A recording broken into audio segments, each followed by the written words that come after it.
Got another keyboard here to unbox. This is the Epomaker EA75. This one looks very similar to my Dubz HI75, which is what I've been using this entire time since I unboxed it. If you want to see that, go check out a video. That is the best keyboard I have used so far for the money. And reason why I want to try this out was because it looks very similar to that one, except this one is wireless. Currently, I connect that keyboard to my gaming PC and my Mac, and I switch it like back and forth every single day.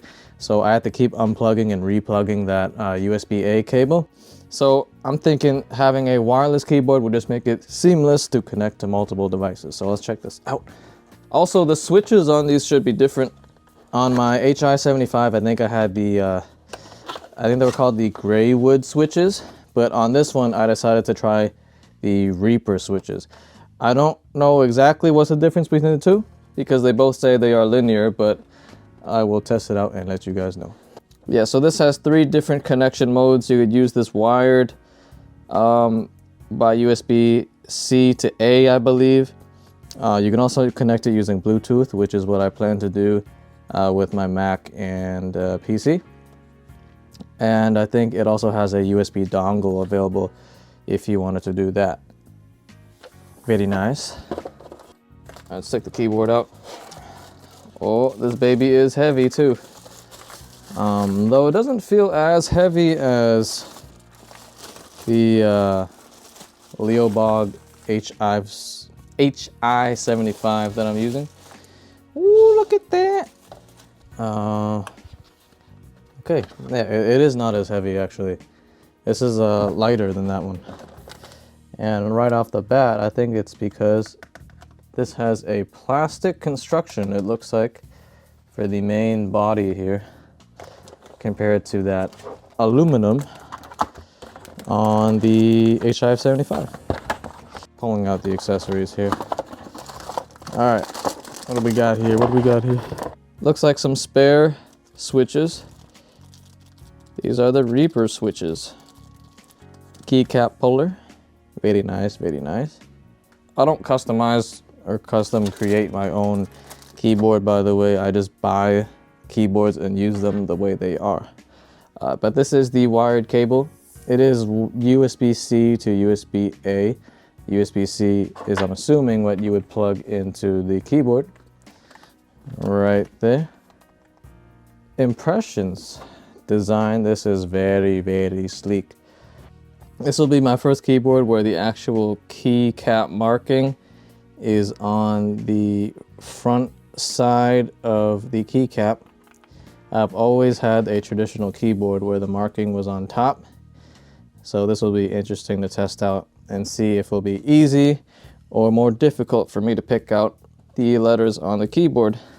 But this is definitely lighter. It is a plastic body construction. Right here is your different modes that you can switch between using the slider. Let's test out this knob here. Very nice feedback. You can also click it. If it's like the HI75 on my other one I'm using, clicking this should just be a mute button. But the feedback here is not as apparent compared to the one I'm using, but you still do feel individual clicks. And let me put this closer to the mic so you can hear the individual clicks if you can. Yeah, I don't know if you can pick that out, but that is what it sounds like. And there's also some kind of gradient, as you can see. At least I hope you can see it with the window reflection.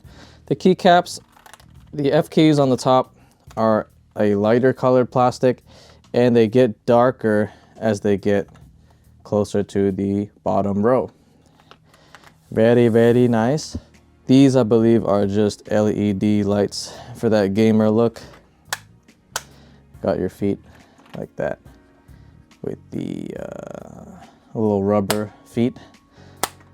So it looks really nice. I'm just gonna now pair this to my computer downstairs. So I'm gonna bring you guys downstairs.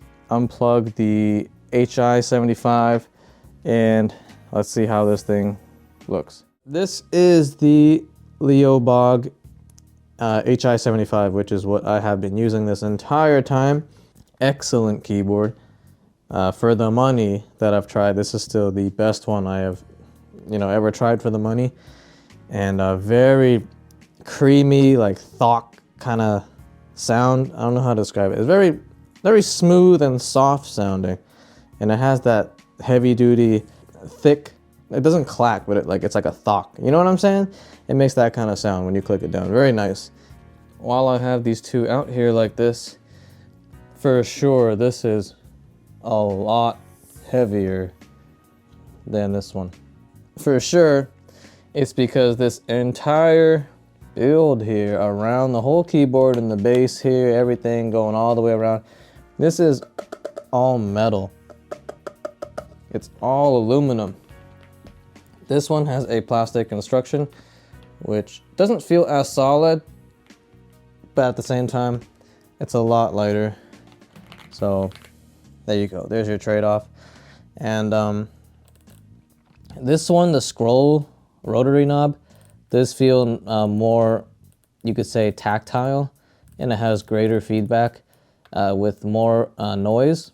So I actually prefer this one over this one. This is a little soft, a very smooth turning knob, but it doesn't have that satisfying click and tactile feedback like this rotary knob on this one. They are both linear.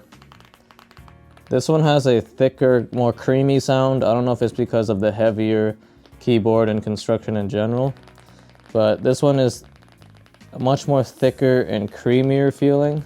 This one feels like it has slightly more bounce to it and a more clacky feel. All right, I'm just gonna turn this on Bluetooth mode. Oh wait, where is that dongle? I forgot about the oh, there it is. I forgot this has that mode. But let's switch this to Bluetooth, which would turn on the keyboard. Oh, look at that, look at that. Look at that. It's a pretty keyboard. Wow. All right, here's the first time ever typing on this thing. I'm not like a beast typer. I'm not the best typer in the world, but let's just give it a try.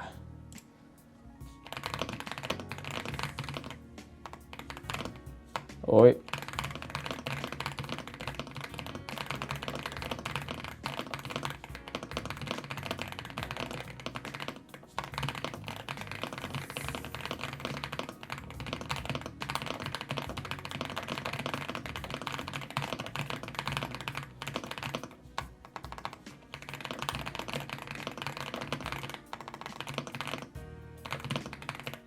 I like it. Feels pretty damn good, honestly. Let's try it again.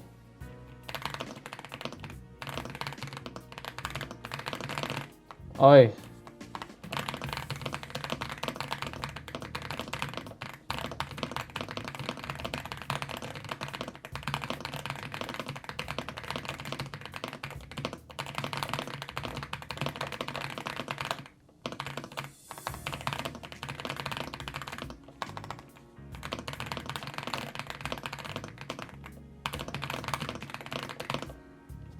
Not bad, not bad. The screwing up is mostly from me, but I really like the way this types. The feedback on this one feels snappier and quicker. Maybe it's that switch type, being that this is the Reaper switch. Again, I haven't really looked up what is the difference, honestly. I read that they were both linear switches, so this was just me going into this blind, honestly.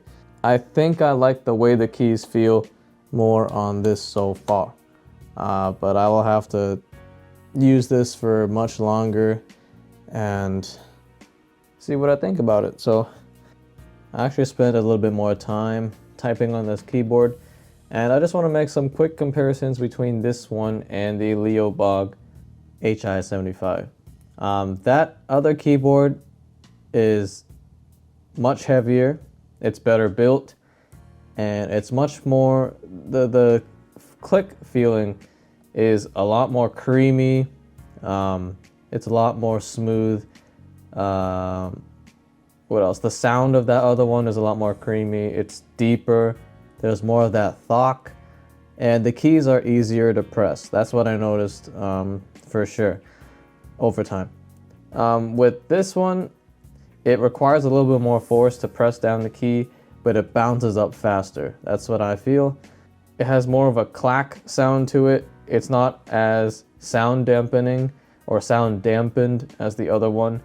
And it's just a louder keyboard overall, but they are both excellent keyboards. And again, the main thing for me was just the wireless feature, because I'm switching back and forth between two devices, and it kind of gets annoying having to keep unplugging them all the time. So that's the only reason why I got another keyboard. But if you like that deep, thick, creamy sound, then you probably want that EA75 over this one. Yeah, that's it for this unboxing and first impressions, or a test of this Epomaker EA75. Yeah, I think it's EA75. Thanks for watching, and I will see you guys all in the next video.